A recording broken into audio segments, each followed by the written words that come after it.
Hi YouTube, today this is Mellon Collie and the Infinite Sadness Part 2 Masterpiece Review. So if you're wondering more than 2 parts of this one, it's because it's a double CD. It features 28 songs, a lot of songs to get through, and it was a very tricky review. And this disc is called Twilight to Starlight, and that is the disc I'm going to be reviewing today. So let's just get straight into it, let's pull away in. So the first song on this on the second disc, Twilight Starlight. It's funny, the first disc starts off and it eases you into it of Mellon Collie and the Infinite Sadness, which is a what? Sorry, I had to think up my window like a bee. Which is a piano ballad, which is a really good song, and Tonight, and that sort of eases you in. But this does not. It starts off with Where Boys Fear to Tread, which has a really cool drumming and guitar and opening. I really like that. And this song is really cool. It's got a pretty cool electric guitar in, but Billy sings it sort of slowly. Like he has sort of spaces between each sort of 5 words he says. You know, he says the words and some more guitar and he comes back. And it sort of goes like that, and it's really good. I don't know why I'm doing that. I'm not Paul McCartney. Basically, that's what the song's sort of like. And apparently, this song is about Billy Corgan not being happy about Trent Reznor, who's the lead singer of Nine Inch Nails, a very popular 90s group. And the people who produced this actually produced Downward Spiral. But yeah, it's about him not being happy about Trent Reznor and Courtney Love dating. So I think Billy Corgan and Courtney Love may have dated for a bit. You know, everyone in the 90s dated Courtney Love. I mean, who didn't? I think Scott Weiland was probably the only one. And Axl Rose. No, I'm not sure if Eddie Vedder did, or Ed Kowalski, but a hell of a lot of them did. Like Kurt Cobain did, Billy Corgan did, Trent Reznor, a lot of the popular grunge / alternative industrial stuff. They dated Courtney Love, the lead singer of Hole, and she's a massive cow. She really is a horrible woman. Yeah, apparently also, a little tidbit, Courtney Love claimed that all the Smashing Pumpkins hits are about her. Well, I'd be interested in how she says Tonight is about her and Butterfly Wings. Yeah, great claim, Courtney, that sounds so legit. Basically,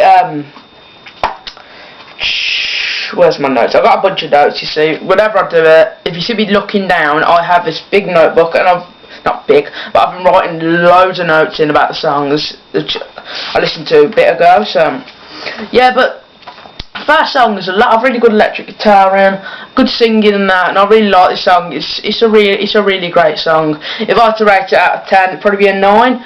It's not one of my favourites on the album because there actually are many songs on the album that are like this.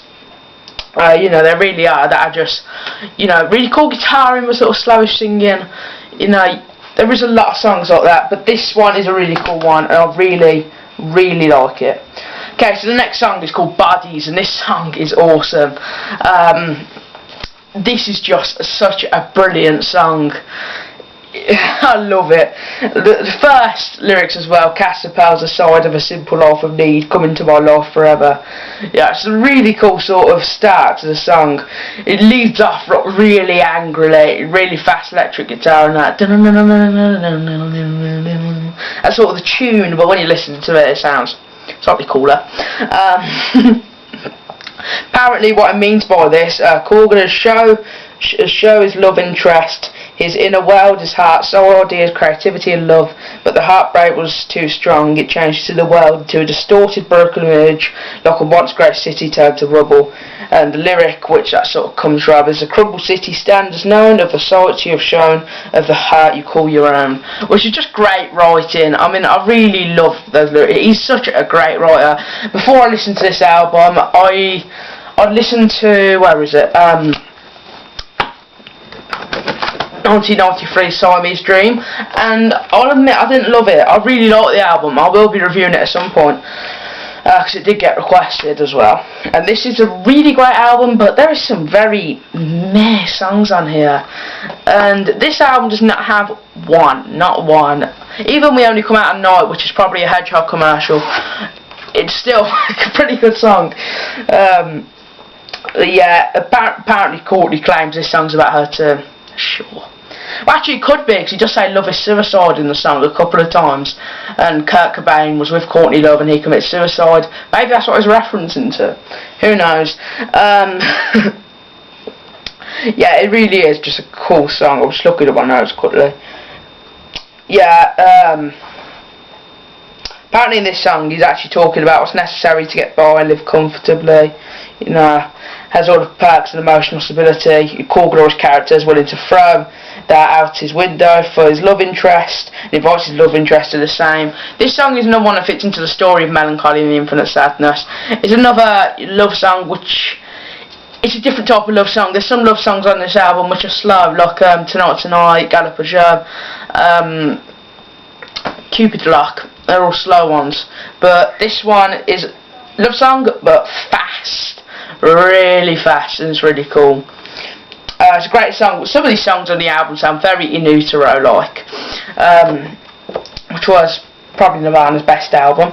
But In Utero, some of the songs sound very much like this. Like on In Utero, there's Tourette, I think Territorial Pistons, Inner Sun is on it, is it? Milk. There's Heart Shaped Box, Penny Royalty, but a lot of the songs on In Utero, Nirvana's In Utero, are shouty, fast, rampagey. Musically, this sounds very similar, but Billy's voice is nothing like Kurt Cobain's, and they're two very different styles of singers. Kurt Cobain is deep and grungy and that, and sings with a lot of meaning in his voice, but Billy sort of like, yeah, just sort of shout. But some of his songs are like Gallopers and 1979, Stumbleine, which is a brilliant song, which I'll go through in a minute. He sings slow and with meaning, and it's really good. So yeah, I've wrote 3 pages of notes on this song, so I'm just looking quickly so I can remember. Pointless.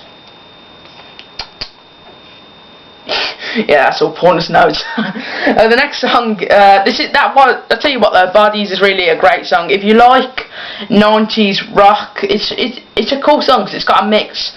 It's got heavy guitar in, really cool lyrics and that, and just really, it's well written. It really is. I really like the lyrics. Every song on this album is incredibly well written. I don't think there's one that is sort of half-assed, to be honest, which, you know, every band has done those type of songs. Even Guns N' Roses, my favourite band ever, have done those type of songs. You know, nearly every band in the world has, but this album, I really feel like the band put a lot of effort into this album. Because Siamese Dream only is 13 songs, I think. 12 songs. This album is more than twice as long. This is 28 songs, and it's funny. The funny thing is, the ironic thing is that Corgan said, "A Siamese Dream," that he felt like he was forced to have more songs on the album. Well, he sort of made sure that wouldn't happen again after doubling the track list, and more than doubling actually. But yeah, great album. The next song is 33. This is a good song, but it's weird because the meaning type thing. Apparently, a lot of fans think the song is about Jesus, and when I heard that, I was like, please don't be dodgy, because I'm a Christian. I don't want him to be saying, you know, horrible things about Jesus. But he doesn't say if he is referencing that, because I'm really not sure, to be honest. Corgan has never said or not said that this song is about Jesus, but a lot of fans think it is. Like yeah, it's piano. It's got good piano and singing in this song. But Jesus was 33 when he was crucified, hence the name. Sort of. Apparently, the song is from Jesus' perspective. Apparently, you know, it refers to the Last Supper a bit. You know, it's a great song, but I'm not sure about the lyrics. The music's really good and everything. The singing's really good. But what do these lyrics mean? Because for me, it could go one way or another. It could be about God. Could be. It's very slim chance. It could be about something else, but Billy's never really said. The only meaning I could find for this song on the internet, and even just looking at the lyrics, I couldn't see anything. So yeah, it's a great song though. And the next song is In the Arms of the Sleep, which is a really, it's a slow song. It's another slow one. It sort of gets faster soon. It's getting more fast paced, you know. So yeah, apparently these lyrics, suffer, my desire suffer. He suffers because he can't have the person he loves. The lyrics, an old boy needs need her more than she needs me, more than she needs more. And he knows he loves her more than she will ever love him. You know, it really is just great. I really like the way this album sort of goes, because it goes from very angry, and nearly every song's about love, by the way. It goes from very angry to very slow and sort of tamed down by Billy. It's a mix. It's definitely a good mix though, because the way they mix it up, I like saying mix apparently. The way the songs go, like it starts off with 2 fast songs, 2 slow, 2 fast, 1 slow, 2 fast. It goes together, and the last 5 songs of the album are all slow. But this one, it's really great, really, to be honest. The lyrics are so good. You know, like trying to read my writing, because when I was writing this, I was sitting on my bed, and it's really not easy to write on my bed. The lyrics, I need her more than she needs me, and you know, I like the meaning of all this stuff as well. You know, it's genius writing by Billy. Great song. It's not a slow song, it's refreshing, sort of. Once you listen to Body, and you're like, Bodies, you're like, yeah, come on. The 33, and In the Arms of Sleep. Sort of tame me down a bit, you know, you get a moshing break. Yeah, great song. If you've never heard this song, definitely look at it. I forgot to link the album in the description for the last review. I'll link it down below so you can listen to it all. Because if you've never listened to this album, please do. It is superb. I love it. The next song is, yeah, I think it is. It's the first single off this disc, 1979, and it's funny, I thought this song, give me a minute, I just want to drink, I'm really thirsty. Oh, I'm so thirsty. Corgan chose 1979 for the title of the song because it rhymed with so many words he wanted to use, which is pretty funny, to be honest. And he also wrote this about the transition of youth to adulthood, and he said he remembered being in high school and having adult responsibilities like a car and a job, but still very much a youth and dependent on his parents. And this was also the last song actually written for the album. He had 24 hours to make it work, and he did, because he's Billy Corgan and they're a great band. And the music in the song is very cool. It's like, I'm trying to describe it really. It's alternative, definitely, but it's very slow. It's like do do do do do do do. It's got that beat that sticks in your head. It's one of those songs that stick into your head, but it's not like the Minions song, which my dad gave me for punishment because I lost some FIFA yesterday. It's a good stick in your head song. You know, it's a really good song. I really like this. It's not one of my favourites by any means because I've heard it so much, but it's a great song. If you've never heard the song, definitely go look it up, which is doubtful because it's really popular. This is one of the Smashing Pumpkins songs next to Tonight Tonight, Butterfly Wings. These are the 3 which will get the most playtime on TV or radio, guarantee you. Sometimes Cherry Rock all today. But yeah, great song again by Billy. Really good writing, clever about what it's about. It's really good. The next song, oh my gosh. Whew, this is a killer fast song. It starts off ridiculously hairy guitar in, and covers it with this insane screech. You know, it says a farewell, good night, last without turn out the lights. And oh my gosh, the screech. It is just, look it up right now. It starts off so wow, wow. It's like that loud. It's just, it's so, and then it sort of slow, it keeps going in that route, and then it slows down at the chorus a bit. It's a really good, cool song. And farewell, good night. I looked up a meaning for this. This isn't my meaning. I'm not sure what it means. I didn't read too much into that, but this is what somebody else means. Apparently, somebody says. The narrator says good night to everyone around him, as he wishes to seclude himself as one of Mellon Collie's lesser concepts is day and night. You know, dawn to dusk representing the day, and this to twilight to starlight representing the night. Apparently Good Night also contributes to this lyrical theme, given this song appears on the Twilight to Starlight disc. The lyrics also references / foreshadows the final song of the album, Farewell and Good Night, and which is an interesting meaning, but I'm not sure I'd read that much into that lyric. But I'll tell you what, saying that though, Billy Corgan does write weird, and he writes deep as well. Like some certain lyrics have got deep meanings. So I'll tell you what, it actually wouldn't shock me. I wouldn't be surprised in any way at all. So The song itself, though, I mean, I said what I thought. It's pretty much, it's a great song, but it's just a bunch of really fast heavy metal guitar, and it's Billy's chance to show off his insane guitar skills. You know, it's really fast and a great song. And apparently the song is also about Billy Corgan's continuous struggle to feel apathy. So yeah, very, you know, happy lyrics from Billy. Great writing. It is great writing though, but I'll tell you what though, if you're looking for a happy album, go buy Pharrell Williams, who did the song Happy, ironically. But if you're looking for something a little different, go to Mellon Collie and the Infinite Sadness, because it's amazing. And the next song is called Through the Eyes of Ruby, and this is a 7-minute song. I'll keep looking at disc 1, sorry, I nearly said To Forgiven. The verse opens with the love interest of the narrator inviting him to tease her promises of true love and eternal devotion. The lyrics are always, you know, written with a cool sense of irony. It's just sort of funny, because he actually says, wrap me up in all ways and drag me in with maybes.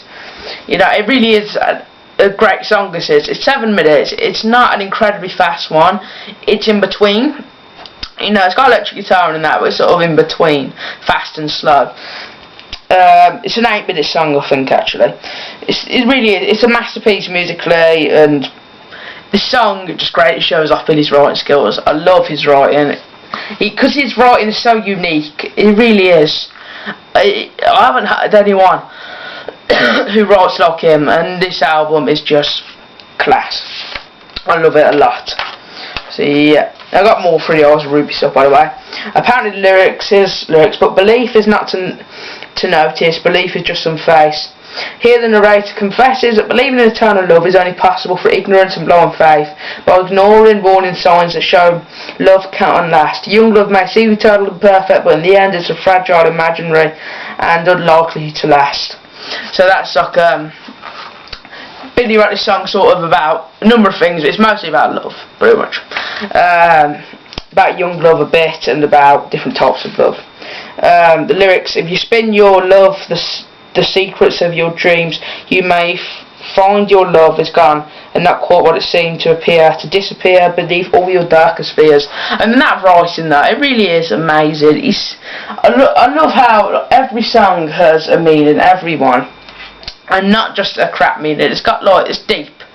It's that stupid, but the lyrics are really good. This song and the next song is just one of my favourites. It may be my favourite song on the whole album. No clue what the name means, but I'm just going to have a quick sip of drink. Only be able to. Stumbleine. It sounds a joke name, but it's actually quite a deep song, to be honest. The lyrics are quite powerful when you listen to it and read the lyrics, because he sings this really quietly. It's got piano. I'm going to guess it's a bit of acoustic. I don't think it's electric guitar. But the lyrics, the song starts off with these great lyrics. Borden's in the bathroom shaking out the loose teeth. And he wrote this about an adolescent character, bored and probably a bit troubled, and either engaging in some form of self-abuse or removing the loose teeth. Which is more just... sorry, it's just that. I put all, sorry. Yeah, it's some form of self-abuse. So, it's really easy. When you listen to that lyric and then you read the lyrics, you're like, It's sort of, you wonder if something's in the dark. And the next lyrics are, nobody nowhere understands anything about me and all my dreams lost at sea. And the person, the character, isolated, lonely, doesn't see any hope for the future. That's basically what Billy's sort of saying. But that line is just...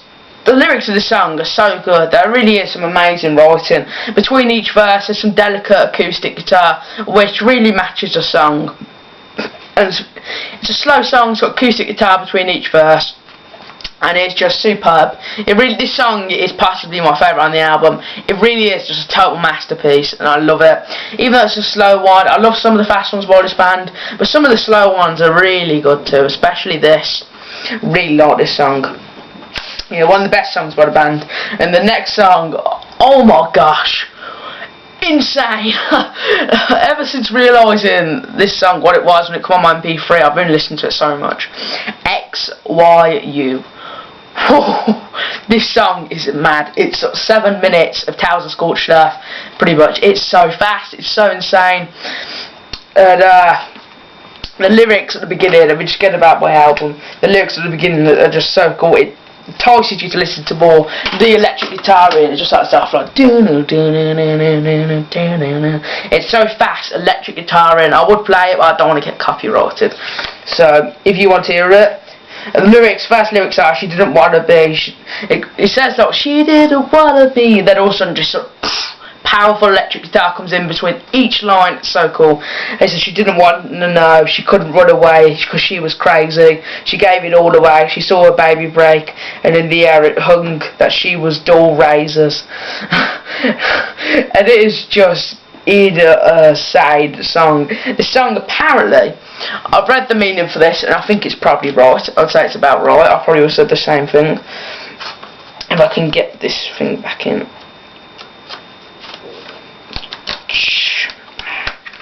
Yeah, great album.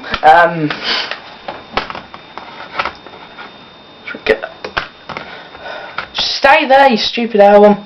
There we go. Yeah, so just screeching noise textures are definitely repetitive, but brutal, you know, riff. It's like I said, it's just so mad, it's just so powerful, and there's like a 2-minute solo at the end, which is really cool. It's really fast guitaring, and apparently this narrative on a relationship of maybe just one guy's infatuation and one naive girl's and wife's decision to briefly get involved with him. Apparently it's one night stand turned to an obsession or something like that. Got very, very wrong. Which is just, it's a pretty cool idea for a song. The album's literally about all different types of love, and it really does show that through nearly every song. Some of them don't fit in, like 33 or 1979. Actually that sort of does, now I think about it. But you know, Tales of Scorched Earth doesn't either really, but this song definitely does. And the alphabet, it's funny, this is really clever. The alphabet ends with Z, obviously, or Z as Americans say. In this guy's world, everything ends with U, hence X, Y, U, and you know, like you are the one. And it's so, it's clever writing. It sounds insane, but it's actually pretty clever writing. I'm a bit worried, Billy Corgan, you know, when he wrote this album, I'd be a bit worried. He's obsessed with somebody, but I think he did write this album around when he was getting married. So if I was his wife, I'd be slightly worried when reading the lyrics of this album. They are divorced now, that's probably why she found the lyrics. But yeah, this song is possibly my favourite. Stumbleine, on this disc, Twilight to Starlight, I'd say my favourites are Bodies, no particular order, Bodies, Stumbleine, XYU. They're all great songs. I love them, and this song is amazing. This song's a 10 out of 10. It's perfect. I will leave the album link down below so you can listen to it. Definitely go on Amazon and buy it. It's worth it. Next song, We Only Come Out at Night. There really ain't much I can say about his last few songs, but We Only Come Out at Night is just, it starts off this weird music, then it's We Only Come Out at Night.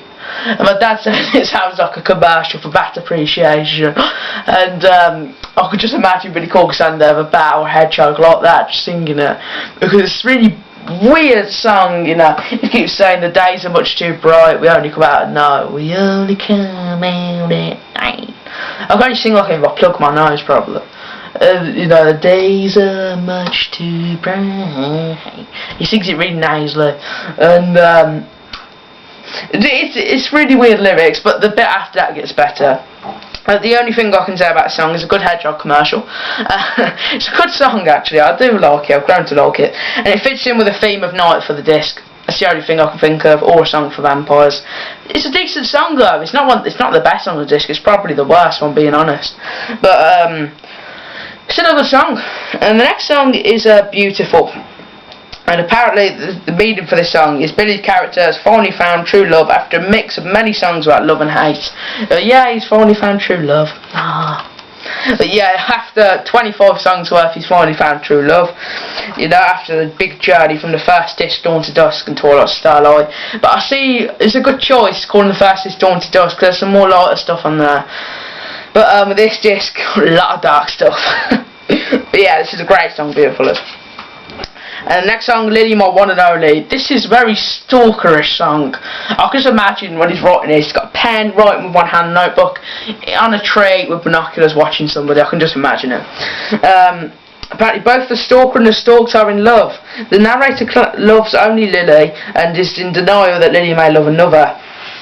And yeah, it's a very stalkerish song the way it's written, the lyrics are just very, you listen to it, like, he says, look, I'm up in a tree watching her, police officers knocking on my door, I could have swore I saw her wave goodbye. You know, it's literally like, you're a stalker, Billy, police should be at your house right now. It's a really good song, I do like it, it's a really good song. But if anyone wants to become a stalker, don't listen to this album, I'll just encourage you. The next song is By Starlight. The song is about Corgan's wedding day and his mixed emotions about the whole thing, about his wife and about the decision he made. If you have mixed emotions, don't marry her, you twonk. It's true though, it's just dumb really. But it's a good song. It finishes the album off very slowly. At least it finishes off on a happy note. Because if it finished off with Tales of a Scorched Earth, you would have just been like, good album. But you just would have been really depressed. It leaves you feeling very melancholy. Yeah, the bad pun. But it leaves you feeling very melancholy and infinitely sad. But it's a great album. This song is pretty good, but it's alright. The last few songs on the album I'm not a huge fan of. The last two I'm not a fan of. I really like Lily. Beautiful is good. We Only Quite a Night is really good, and the rest are brilliant. But yeah, the last song is Farewell and Good Night. And James Iher co-wrote the song with Corgan. You know, it's a nice mellow ending to the album, this song is. There really is sort of no meaning for the song. It's slow, it's nice listening to it, like, oh, the album's done. And it just feels like an amazing experience once you've listened to this whole thing. You feel like you just want to put the first disc in, rewind back to Mellon Collie, and just put it on and just enjoy it, because it is superb. I love this album, it's one of my favourite albums of all time. There's many ups and downs, but in the end, perfect. There's not one song I've changed about this album. Even By Starlight, Farewell, Good Night, Beautiful. There's nothing I would change, but it all fits in really well. Even if the song itself isn't amazing, it fits in with everything. And this is a masterpiece, and that's why it's in my masterpiece review series, which I have a playlist for, by the way. And definitely check out my part 1 review. I'll leave that link down below for you guys. And I hope you enjoyed this review. It's been a pretty hard one to review, to be honest, but I've got through it all. It's been really tricky to do. But I really enjoyed listening to the album. It really is superb. Aside from writing all the notes, just listening to the album is an awesome experience and just loving it. And both parts would have took me about 6 hours to do. So please like it. I don't edit my videos, but it took me so long to listen to the album, then write the notes, and then film the videos, which take about an hour together. It takes a while, and upload them takes a ridiculous amount of time. But it's worth it though, because I hope you enjoyed. If you enjoy it, then please leave a like, I'd really appreciate that.